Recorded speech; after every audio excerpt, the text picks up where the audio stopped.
ये कासिम खान की वीडियो उर्दू तर्जमे में भी पीटीआई ऑफिशियल ने जारी कर दी है।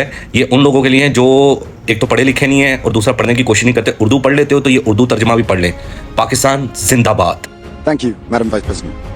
I'm deeply concerned by the alarming rise of intolerance and persecution in Pakistan. We are witnessing a systematic campaign to dehumanize and silence specific segments of the population. My father, Imran Khan, has been in prison for nearly 1,000 days. He's the primary target of a regime that treats dissent not as political disagreement, but as a grave crime to be crushed. I've not seen my father in over 3 years. He's held in a solitary confinement cell, a cell built for death row inmates. UN experts have warned the inhumane conditions could amount to torture. This is not neglect, it's a deliberate persecution designed to strip a human being of his dignity. The intolerance extends beyond him. Pakistan has expanded its blasphemy laws to impose life imprisonment, and they've branded citizens as terrorists, fostering a climate of hatred.